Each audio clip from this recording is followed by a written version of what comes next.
شتي عمق الازمه. اخبرك بانه عندنا دابا شاب تيدي البكالوريا، شهاده مغربيه يجب بكالوريا، ما كيفهم لا يمين لا يسار لا انتخابات لا سياسه لا حتى حاجه. يعني ما كايناش برامج واحد تركيا. ما خصنا مواد صح. راه حنا علاش نقراو الماط؟ لانه كاينه في الحياه. صح. خصك حسابات.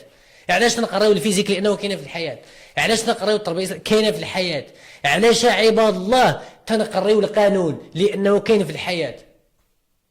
واهم حاجه اللي هي السياسه ما تنقريوهاش. وشحال من مره غوت وقدمت توصيه وكنحاول ندافع عليها. خصنا من الاعدادي من السبعه حتى الباك تكون عندنا واحد الماده سميتها سياسه وقانون، صح. باش المغربي فاش يجد الباك ديالو اذا كمل التعليم العالي ولا ما كملوش خصو يفهم. وكيفاش انا كنقتاد بنادم وتنقول له وتندير حمله اجي وتصوتوا اجي وديروا، وفاش تنجيبو هو اصلا ما فاهم حتى حاجه. علاش غيصوت؟ شنو غيدير؟ شنو ما فاهم والو. تيقول لك زادوا علينا وكذا وتيمشي تيصوت على حزب اللي غادي يمشي يسرق الطرح. ما فاهمش هو ازمه. وحتى التكوين ديالنا في الطب مثلا وفي التعليم يجب على هؤلاء ان يفهموا بانه راه ما عندهمش مهن، راه مهام.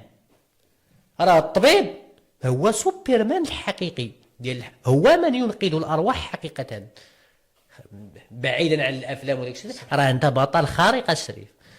وراه ناس راه تنشوفوا اطباء في العالم راه تيمشيو للدول. شوف اتساءل ماذا يلقنون هؤلاء؟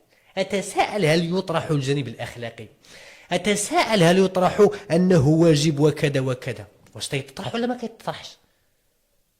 حيت خص فاش تعطيني طبيب ما تعطينيش غير آلة كداوي كذا كذا، اعطيني حتى واحد الانسان اللي عنده خلق وتيتفهم ان هذا عنده ولا ما عندوش، وما يلعب لياش في التسعيره ديال غير الاستشاره الطبيه اللي تنمشيو لسميتو لدوك التعويضات تلقى بانها ب 100 درهم ولا ب 10 درهم. فاش كتمشي لعندهم تيقول لك بانه في 7000 ريال وانت كتعوض في 70% ديال 200 درهم، وفي حقيقه الامر انت دوزتي ب 8000 ريال. مصايبه سيدي محمد.